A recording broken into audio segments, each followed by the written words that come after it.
Well, here we are. Happy Friday, everybody. Back again, episode number 2 for Black Friday NFS. These opinions are not for sale. You can find them right here, and you can't buy them.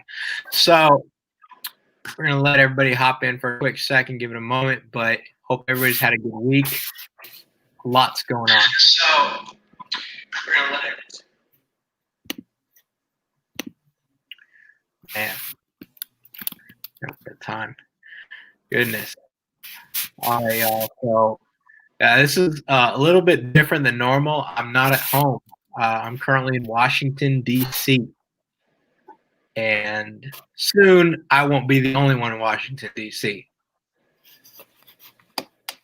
Anybody else want to let people know what's going on here? I mean, we got it. Tomorrow's a big day. Brexit event. I don't know if you want to go into details until tomorrow, really. But we are going to a Brexit event in Washington, D.C., so that should be exciting. It should be really exciting. Looking forward to it. I mean, you can give us the details. Let them know what's going down, Dayla. Come on, tell them what's up. Okay. Well, tomorrow... tomorrow, Brexit will be holding a Back the Blue rally, actually, in Washington, D.C. We'll have speakers like, they'll have speakers like Candace Owens, Brendan Tatum, I think Larry Elder will actually be speaking. And we'll be making a special trip to, I guess, the White House, and we'll see what happens tomorrow. So, exciting stuff. Yeah, no, really excited for this. Didn't expect to catch a White House invite at all. This should make for some headlines. I mean, this is the president's third time out of his COVID bubble talking to people, and it's going to be us. So I can't wait to read the headlines and all the nice things that they have to say about us. I'm sure they're going to be just fine and dandy. Very. Well, they can't say we weren't social distancing because they are requiring masks, which I'm still upset about. But don't remind me. Let's not get into that part. Yeah. Not do that. But man, yeah. So man, getting flown out in DC now. Get to spend some time at the White House.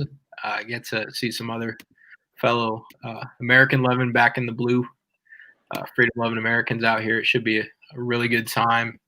I'm looking forward to meeting, connecting with a lot of other young people. It should be a really good time. These are interesting times out here. Driving through D.C., drove past BLM Plaza, the St. John's Church, which hardly looks like a church anymore. It's just totally decked out in BLM and social stuff. I'm going to say propaganda. That's the point here. It's not church. It's worldly as ever. And yeah. And so it's just this DC. What I'm used to, this looks a lot different than what I'm normally used to seeing in DC. So this is an experience. What are you most excited for, David? I guess I'm most excited for actually the march. I guess we're marching a few blocks down to the White House from where we're actually going to be. So hopefully it's supposed to be a peaceful protest, of course, on our side. So I'm just excited to see go through the whole experience and see if we see anything unexpected, like not agitators, but counter protesters there. See what they have to say and what's that kind of message towards us, I guess, or towards our message. Yeah, no, definitely. I mean, in DC, from what I've seen, there's people protesting something every day of the week, so I don't think you're going to be disappointed about that. So there's nothing short of a response here. People are going to say. So yeah, no, definitely. I think it's going to be a good time. Really looking forward to it. A lot of stuff on. Where do we start this week? Jeez.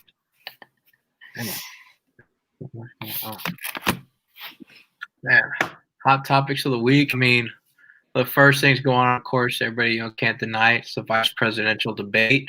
Mike Pence and Kamala Harris, went toe to toe, or I don't know, they're sitting down. So I don't know if you can say toe to toe. They weren't even standing, but I think it was made for a good debate.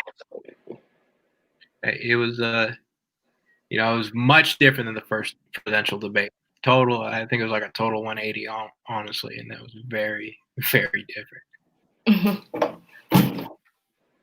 What do you think about it overall? I have mixed feelings. We did get an actual debate. We got a policy debate. I'm going to have to, and God, please don't strike me down for saying this.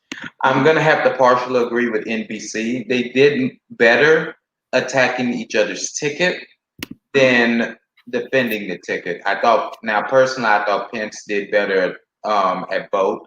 But looking at it from an objective point of view, you can really see their attack points are really good, but they cannot fully defend their own ticket. Especially Kamala Harris, when you talk about banning fracking or her position on abortion up to the moment of birth. Now, of course, I don't think she came outright and actually said that. But if you look at her positions and her voting record on the issue, especially in pesticide, you can draw that conclusion that she's for that. And so I'm glad it wasn't a shouting match, but was it really that much better? I don't think so.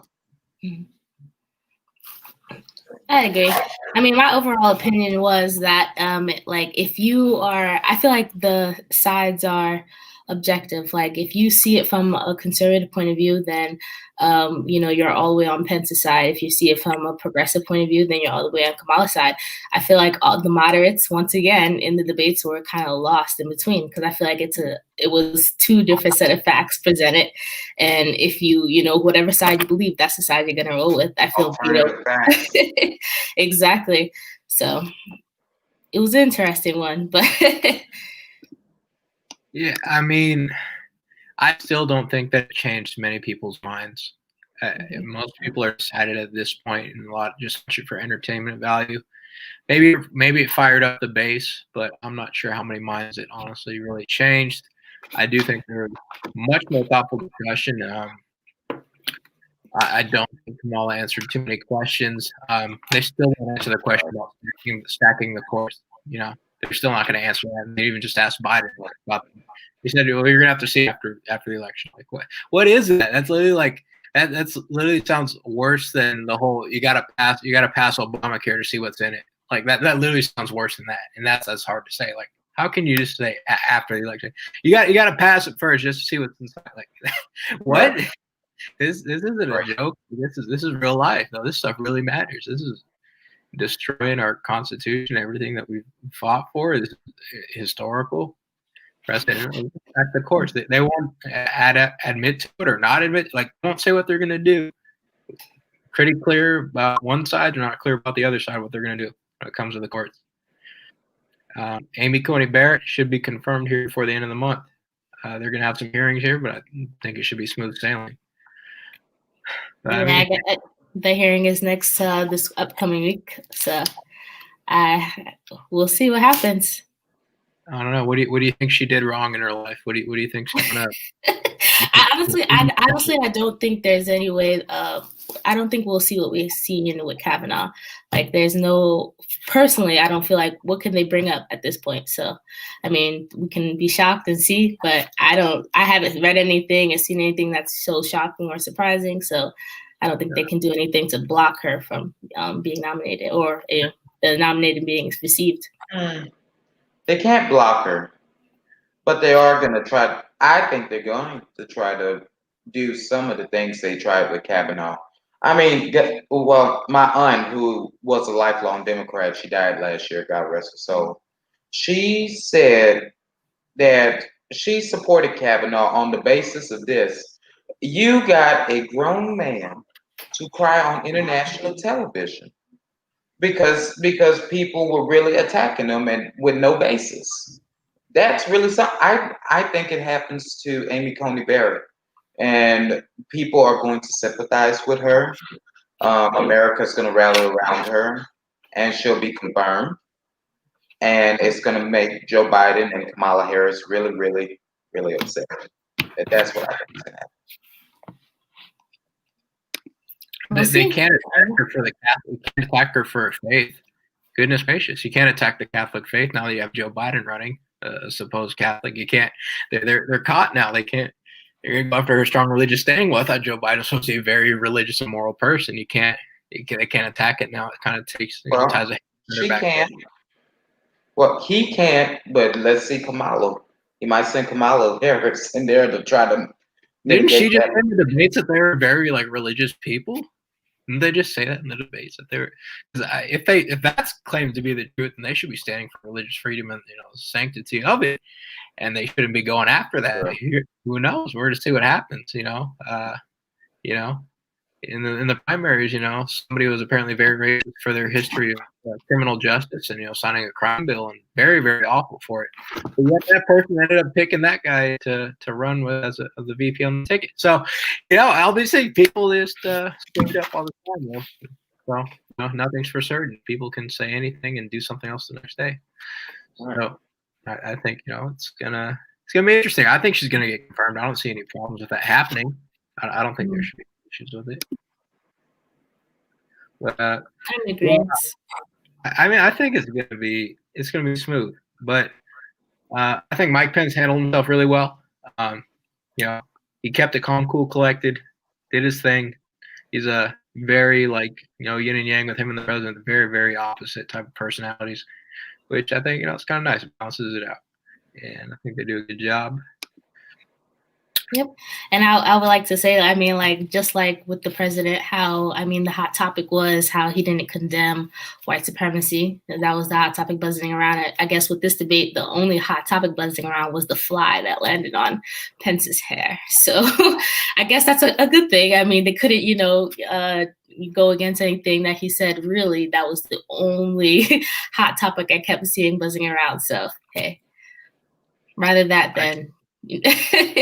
That's all they had. That's literally all they could get, and that's how sad it was. You got TMZ reporting on it. This is just ridiculous. Fly lands on the market. The whole fly situation is really crazy, only because people equate that to satanic ordeals, such as if flies are around you, it's definitely a sign of Satan, which I don't get. Obama had a fly on his lip plenty of times. I've seen that. I've seen Clinton with flies on her lips and on around her hair. So the fly should be a non-starter, but we'll see. Let's see, man. So this week in woke sports. Not very surprising, but it's probably surprising to some. Adam Silver, the commissioner of the NBA, and the NBA have mentioned that they'll be taking social justice messages and Black Lives Matter logos off of the courts next season. Adam Silver says, "We're completely committed to standing for social justice and racial equality, and that's been the case going back for decades. It's part of the DNA of this league. It's how it gets manifested is something we're going to have to sit down with the players and discuss for next season. AKA, we lost a ton of money, our ratings suck, and players don't want to watch it anymore. Players are playing and all this stuff on their back, and people don't want to watch it anymore. Excuse me. People don't want to watch woke sports anymore. They don't want to watch players that crap on the flag, that on everything that goes on, that kneel on 9/11. They don't want to deal with it. They've seen the ratings, they've taken the hits, and they've really had to evaluate now that the finals are at one of the low points in decades. And now they're seeing that, oh man, we need to take that stuff off and probably try to stay away from it as much as we can. But they're in too deep now. I don't know if they're going to recover from this hole. I think if they, literally start by taking it all off, maybe they would be. But it also points out the hypocrisy. It was just a big virtue signal money grab, and it backfired. It really backfired. There wasn't too much behind it. And now they're paying the price. And I think they deserve it 100%. And I'm not watching it. Yeah. I definitely understand that. The game is tonight. Isn't Lakers and Miami Heat playing? I don't know. I haven't. I think that Exactly. is the series. I can't remember if they're playing tonight, if it's 3-1. actually tonight, but It, I think that is a series. Mm.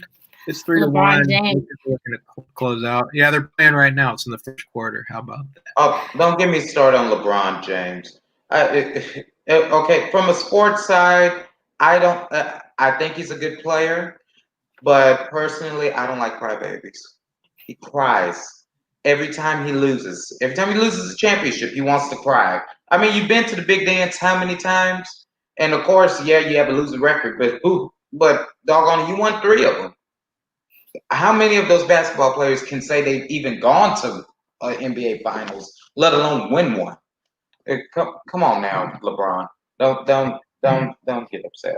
I don't get mad about losing championship or nothing like that, but I will get mad at him for crying about things that he's blatantly wrong on and misrepresents, and then spreads it and spews it as facts, and people believe it and Right. question thing, which leads to mass hysteria and just nonsense all being spread around and accepted. Goodness gracious, the guy's one of the best players to ever step on the court of the game. MJ went 6-0 in the finals. That's all I'm going to say about that. But he's got a great chance. I think they're going to close it out tonight, win in the West. Cool stuff. Not too many people tuned in to watch it, and they played and did it during COVID. Not going to say that the COVID thing takes away from what it was or anything, but it's kind of disheartening. Almost seems kind of tainted, honestly, in a sense.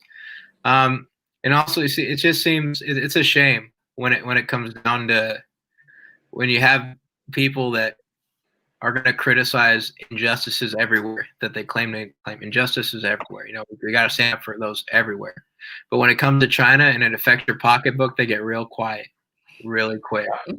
It's very profitable, apparently, to crap on America and say terrible things about how awful this nation is and all the things that we do. But when you put millions of Uyghurs in concentration camps in China and all you want to say is free the protesters in Hong Kong, and that's a problem, I just got to say, man, I'm not buying the message.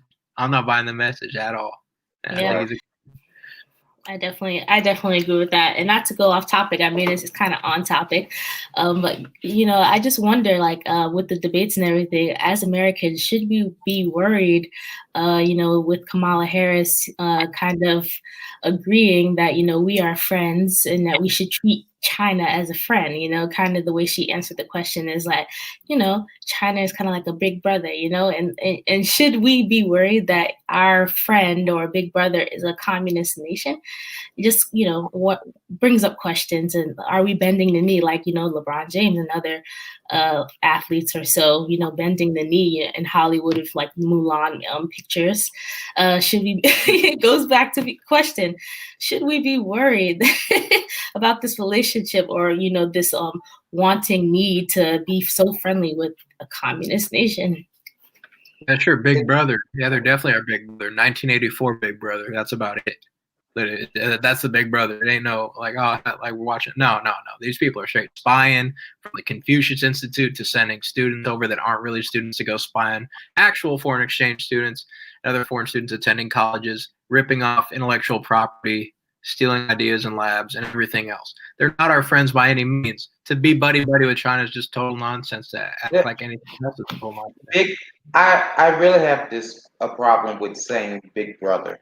What does that mean? I don't have a brother. I have 2 sisters. When I think of my big sister, I think of someone as protective, someone that's loyal, someone that's going to watch out for me.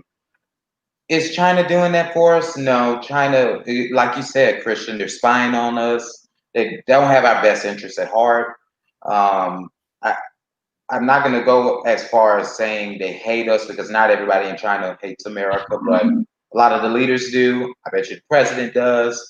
And also, what I will say is Nixon, and I'm going to go back to Nixon, right? Because Nixon first opened up relations with China. That should have happened. He was correct in doing that because they are a big trade partner. But at the same time, are we friends with China? No. You can't be friends with everybody that you do business with or even talk to. You can't be friends with everybody. Everybody's not going to be friends. everybody's not going to show themselves friendly to you. So to call them friends or even big brother, I have a problem with Kamala Harris saying that she needs to renounce that and do it quickly. I think the big reason why she didn't is the whole blaming China for COVID, the China virus, calling it the China virus, is blaming it on China from the origin of where it came from. But she wants to point the blame at current president. So if she were to say China is a big threat and a big enemy, then that would mean that she'd have to concede some ground that this is China's fault, this whole COVID pandemic.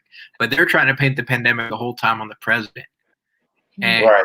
now that she's all tied up, it's so bad the point where they're actually sympathizing with communists and straight up like human right violating countries and nations like China, literally. The point where they can't condemn them for the fact that it would have to make them agree somewhat with something that the president said. And I think all Americans should agree that China's bad and they don't have our best interest at heart because they clearly don't. I don't know in any sort of way how somebody could tell me that they do. I really don't see it. I really don't know how. Neither do I. And also, I'm going to say tonight, I'm willing to say Kamala Harris is a full-on socialist. You look at her voting record, it's more liberal than Bernie Sanders, and Bernie Sanders is a self-proclaimed socialist. So I think it is within her best interest to paint China and to paint Russia as nice countries, even though she doesn't trust Russia because she thinks they interfered in our elections for Donald J. Trump. But that debate was scary to watch. It was, and also I will say it was also scary because Kamala Harris was coming after. It was like she prepared to fight Donald Trump that night, and she really tried to roll over Mike Pence. Mike Pence is a nice guy, and he was nice with her, which I kind of disagreed with a little bit, but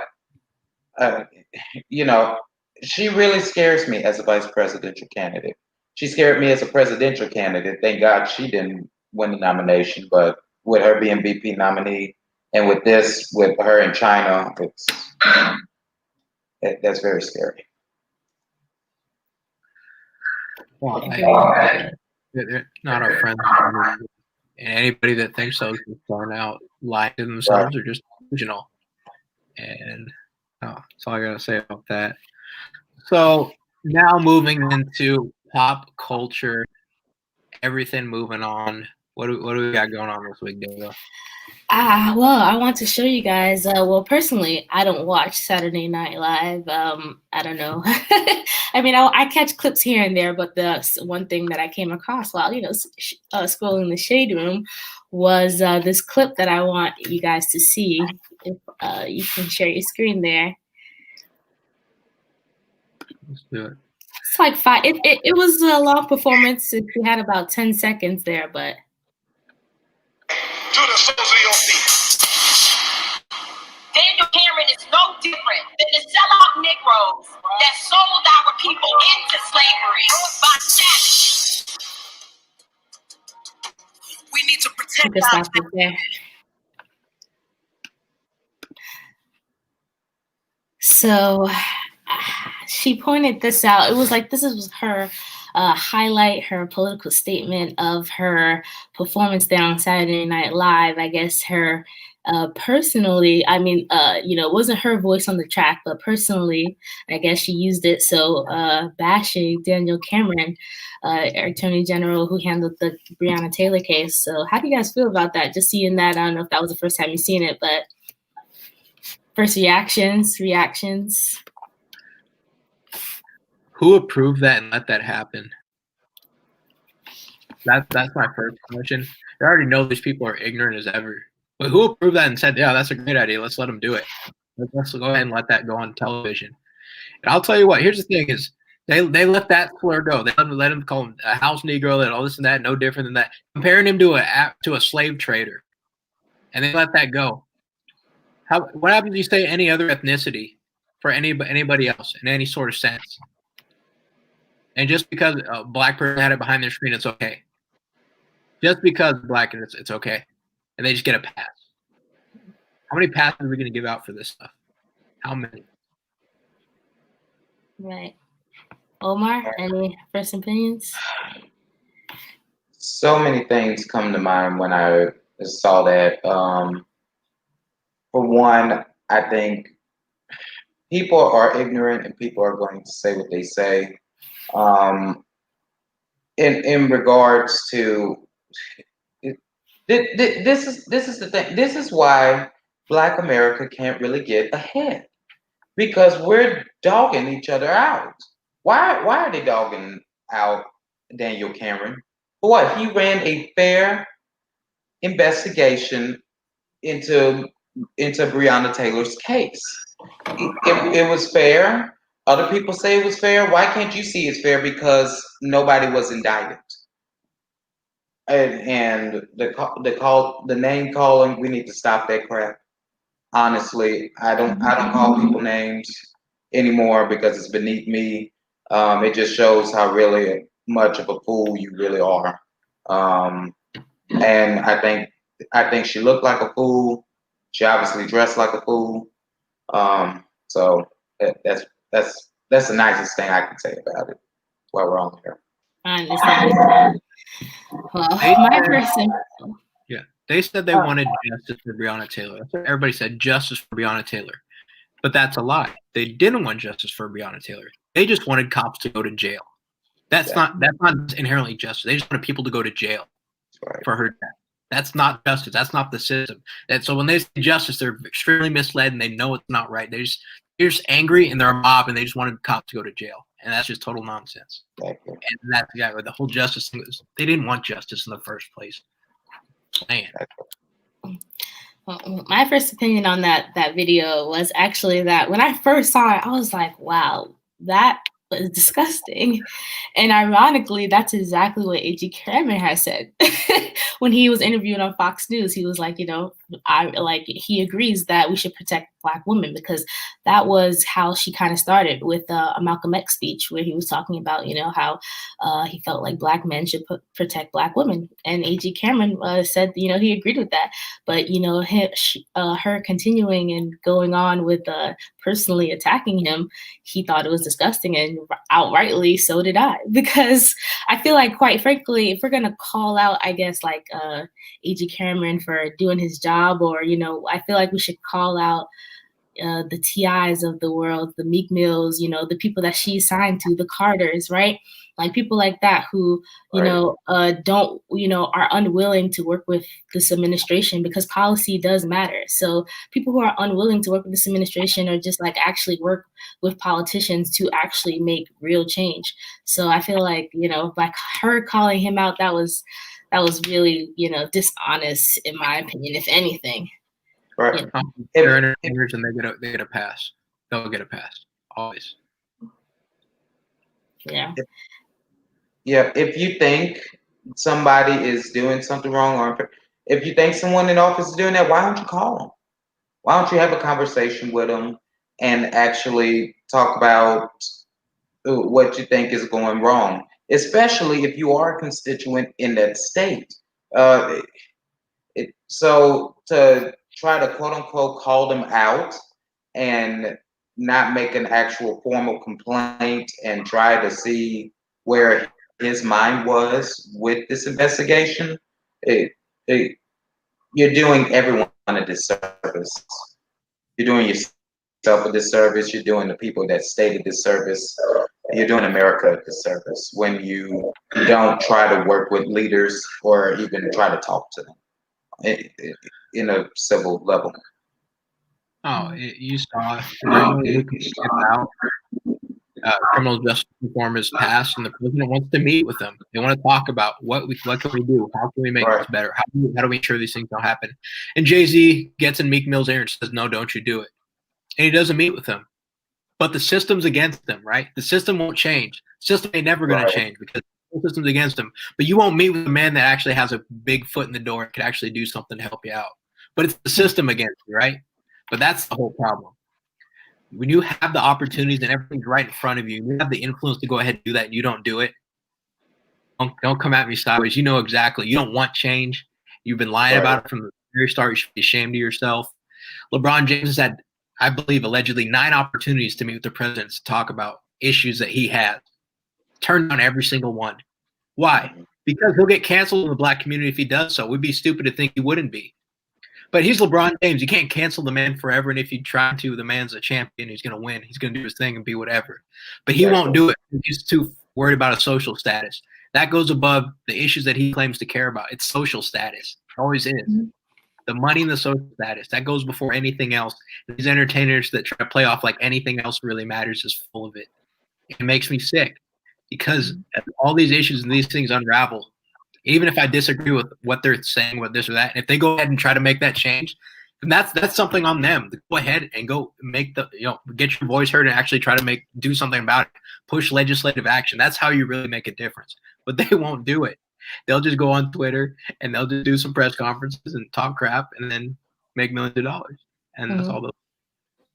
And I happily agree. And because what you're saying with LeBron James, right? If him and Meek Mill and people like T.I., they're entertainers, influencers. These for some reason are held as leaders in the black community. They are held to a high esteem. If they actually were to make some type of connection, it doesn't have to be the best type of friendship, but actually make that effort to actually influence some type of policy in the White House. I feel like the black community would actually gravitate towards that. Like I'm saying, it doesn't have to be the type of best relationship, but if he is in the White House and actually trying to make that effort, if you can't meet them halfway, then you don't want change, in my opinion. You don't. They don't even make the effort. The hand is out extended saying, tell me something, let's sit, and if anything, get heard out. And you could even get heard out and then say the president don't want to do nothing. This would make your voice, your whole case even stronger. Right. They're just saying he didn't want to do nothing. But they won't do that because they know that he will listen and he would do something. So they can't do it. Absolute frauds. Awful. That's what Hollywood is, so that's what they are. I agree. Today I seen that Megan Thee Stallion actually has offered to do scholarships for 2 students from a HBCU. And earlier in the week, I believe Travis Scott did the same thing. He's doing, I don't know if it's a contest or you just have to do an essay or anything like that, but he's offering as well 5 scholarships to HBCU students. So I feel like, they are trying to do something, but, your amount of good to the amount of bad, if it doesn't equal up, it's, it's still doesn't really make a change in anything. So I feel like, like I said, going back to what she did in her performance, it's very dishonest in my opinion. Yeah. At best, just disingenuous overall. And the thing is, is ignorance ever an excuse? And when people ask me that, I say no. Honestly, I don't believe it to be. We have so much knowledge and things in front of us, resources, that we don't have to be ignorant anymore. And some people just choose to be. I don't believe that to be an excuse. I don't know about y'all, but it's I don't take that anymore. It's just total nonsense. No. Well, Omar, what do you got for this week for our poli-sci take? Okay, well, what I'm going to probably do every week with poli-sci, sometimes I'll talk about a theory and how it relates to today. I'm not going to do that today. I'm not going to bore y'all, even though I'm the professor type. But I'm going back to the vice presidential debate, and I'm going to point out some lies and some truths. One of the biggest lies Kamala Harris told at the debate was about Abraham Lincoln. I've done some research. I've read articles about this, and even the Washington Post, the very liberal Washington Post did an article that said Kamala Harris lied on Abraham Lincoln saying that we can't put forward a judge to become a justice in an election year. That was total.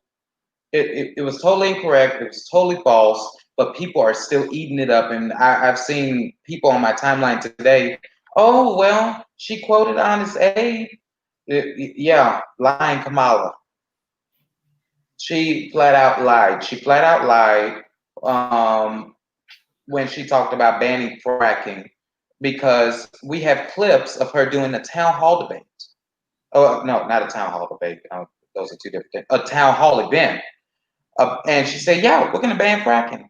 If I'm president of the United States, we're going to ban fracking." And if she becomes vice president, she will effectively be president of the United States, because Biden is in La La Land.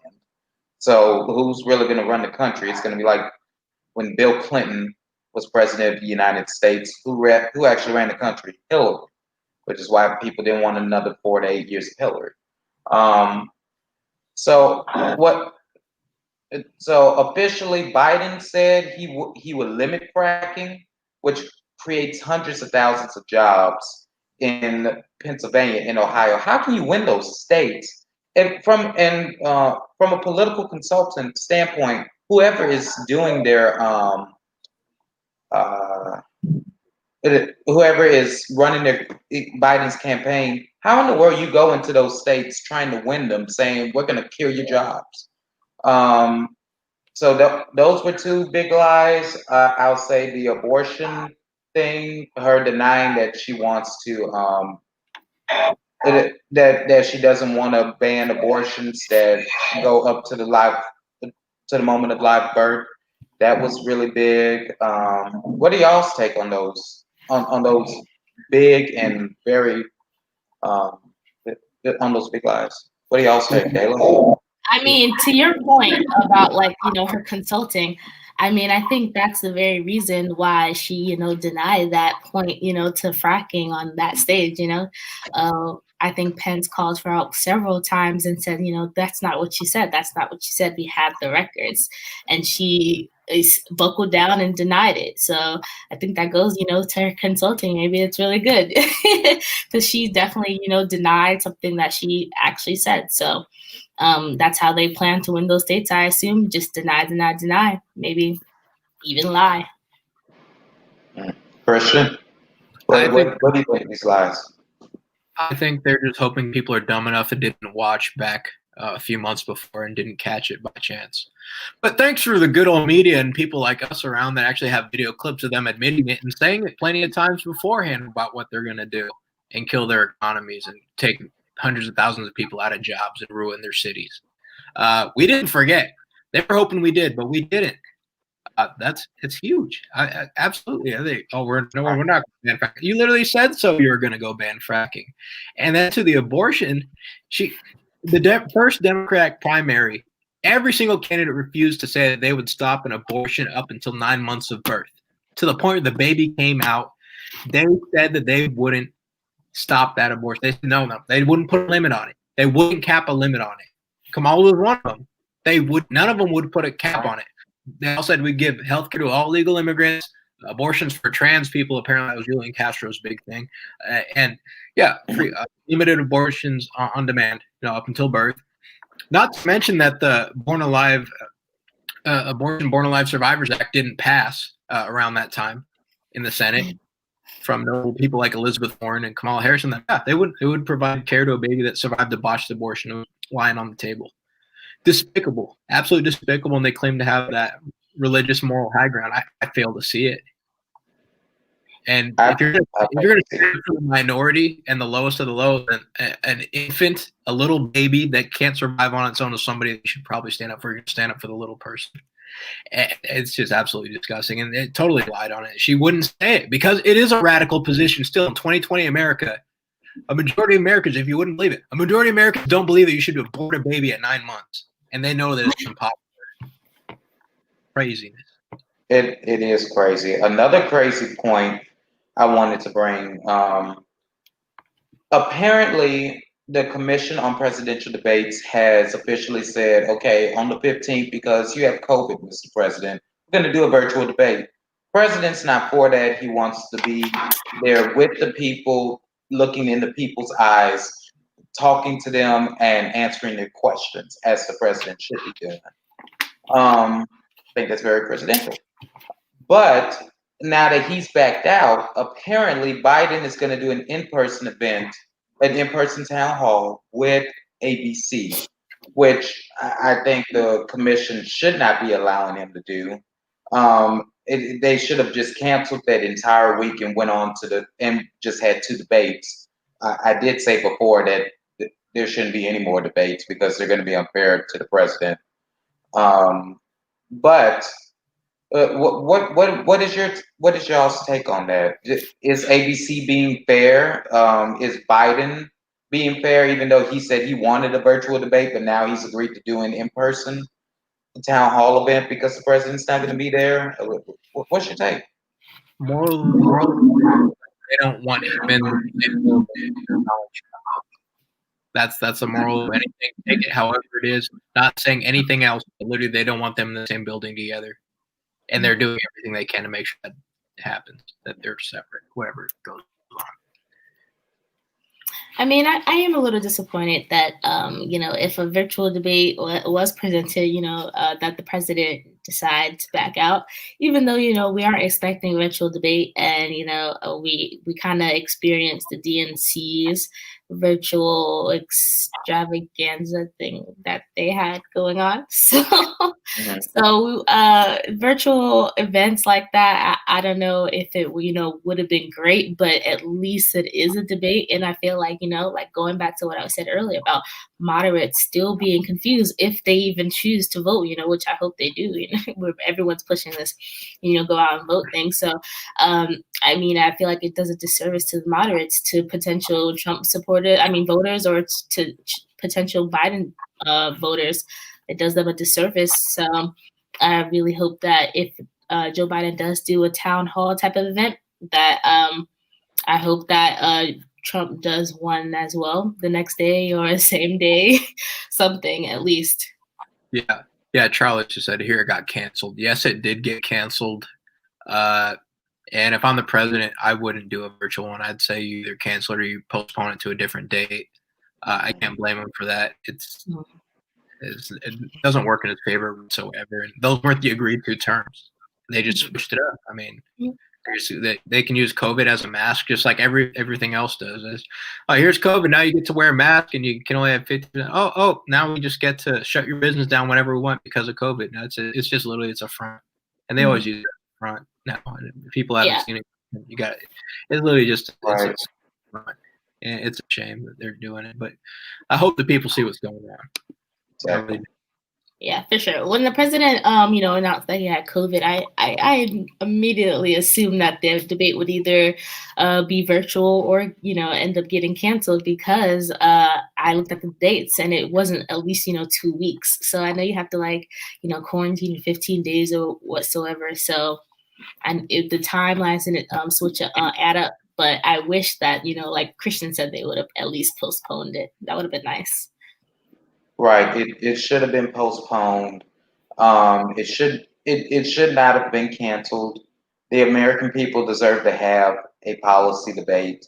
The American people need to know who's actually fighting for them and who actually wants to raise their taxes, get rid of their jobs, and really balloon the deficit past the point we're probably already at the point of no return, but even farther than that.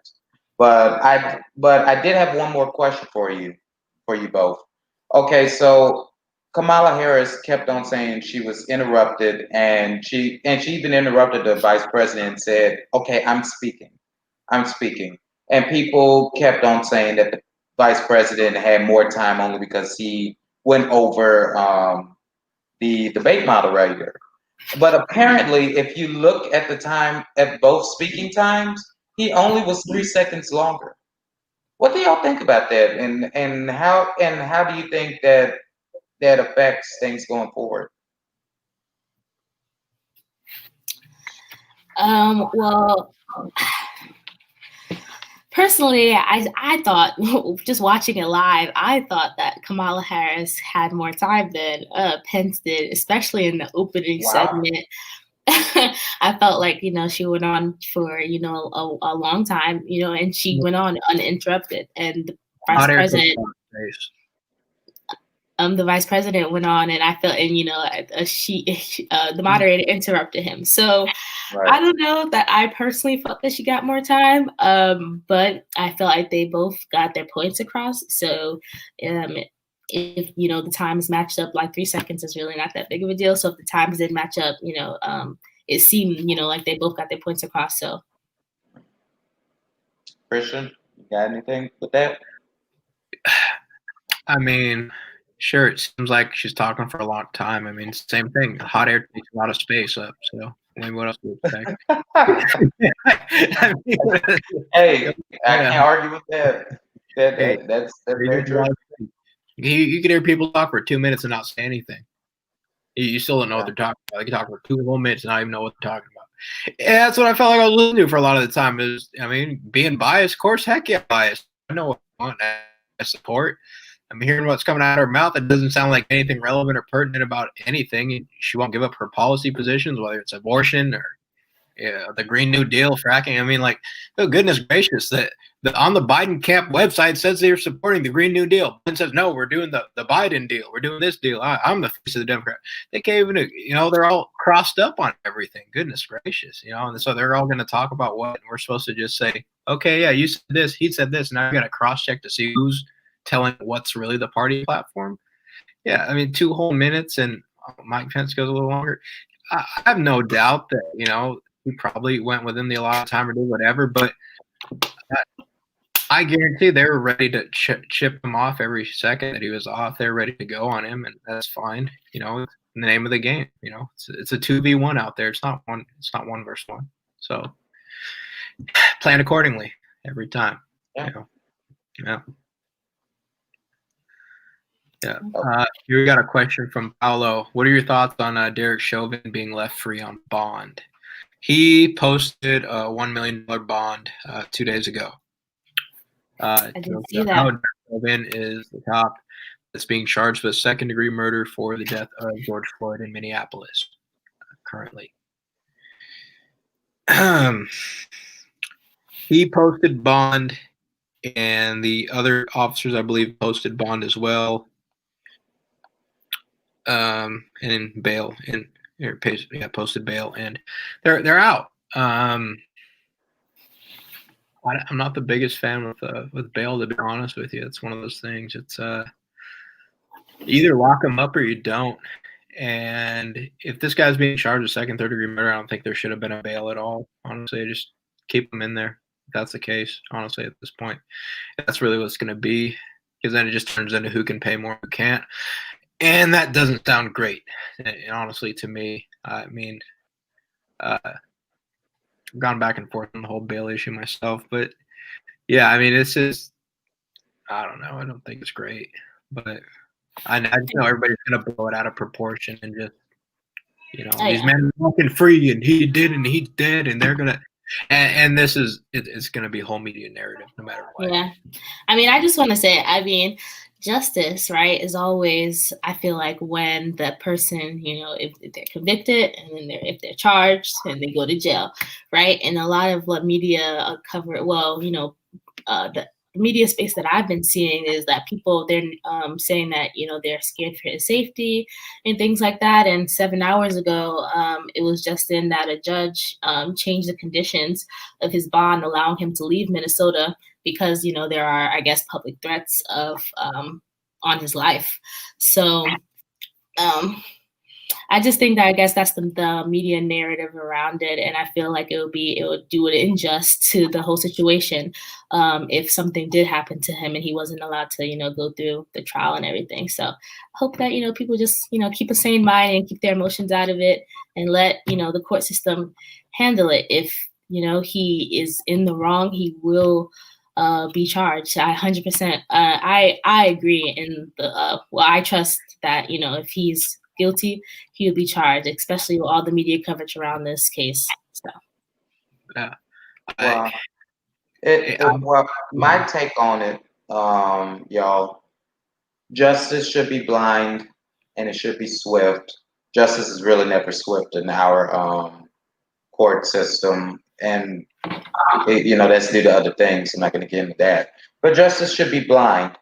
I will say this, and this is probably going to be a little bit unpopular, but I stand by it. Okay, they obviously saw. We have clips of the man's knee on George Floyd's neck, right? So, honestly, if they're going to allow him to be on bond, or even give him the option of that, they should have did the same with OJ. I'm gonna go out and say that they should have did the same thing with OJ. Justice is not fully blind. I do trust our justice system, but I'm not a fool. It's not fully blind. And for him to have, and for the judge to allow him to leave Minnesota for this, that doesn't sit well with me. If you're really worried about this man and death threats, keep him. Do what you did with OJ. Keep him in jail. Keep him in a secure part of the facility where there's nobody else but a guard watching him. And there you go. It's a load of BS, if you ask me. I totally agree. Jeffrey Epstein, that didn't work out.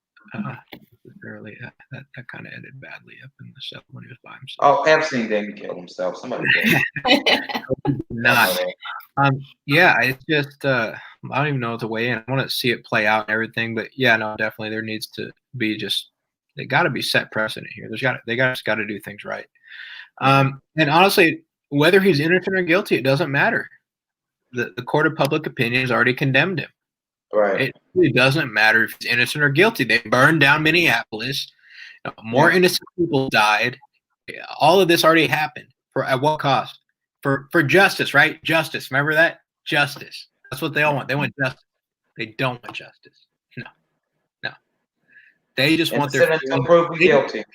They just want their feelings validated. People just want their feelings validated, and that's what it gets to at the end of the day. I want my feelings validated most every second of the day, and sometimes I get mad when they're not. But that's not always the truth. When I get my feelings validated, or if they're invalidated, my feelings might be invalidated because of the truth. And a lot of people's feelings will get invalidated because of the truth, but they can't handle that, and they go and burn things down, do horrendous things to other innocent people, and ruin their lives. And it doesn't help anymore when the celebrities and the media moguls go out there and condemn everything already. They haven't even read the facts. They don't even know what happened, who was there, or what's going on. Don't even know any of it. And they just go off and start getting everybody all scared and riled up. Don't even have any ideas on that. Love you guys. Cassidy, love you too. See you soon, Cassidy. We love you too, Cassidy. See you very soon. Y'all are wonderful. Charles, always appreciate the support, man. Thank you. Y'all are great. Oh, fantastic. And I mean, it's been pretty clearly explained when it comes to things like this. There seems to be a double standard with the rules when things get applied. Ethnic slurs are never okay unless it's a black conservative. That stuff's all right.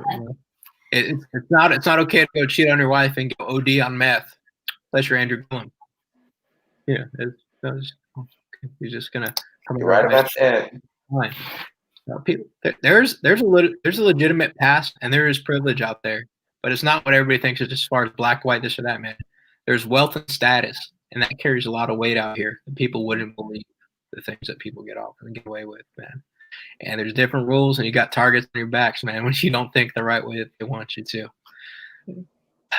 Any final thoughts, guys?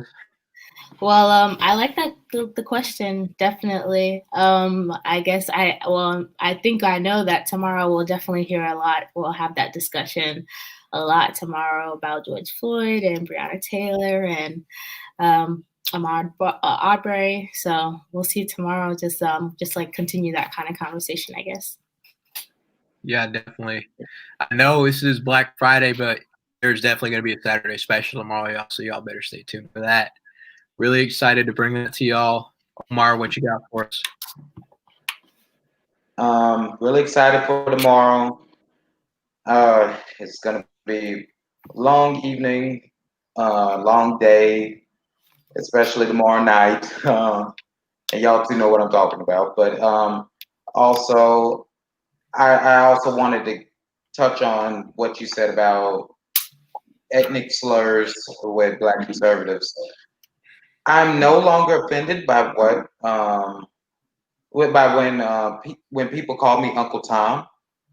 Nobody's read the book, obviously. I actually went to the library and got a copy of the book. I read the book. He was a hero. So thank you for calling me an Uncle Tom. But that's all I have for tonight. I like that final thought. You take us out with one last question from Paolo. Kanye 2020, yes or no? Kanye 2020 should be the inauguration in 2021. That should be Kanye 2020. I want him to open up the inauguration for POTUS when he gets reelected. That's what I want Kanye 2020. Him in the choir, Christian?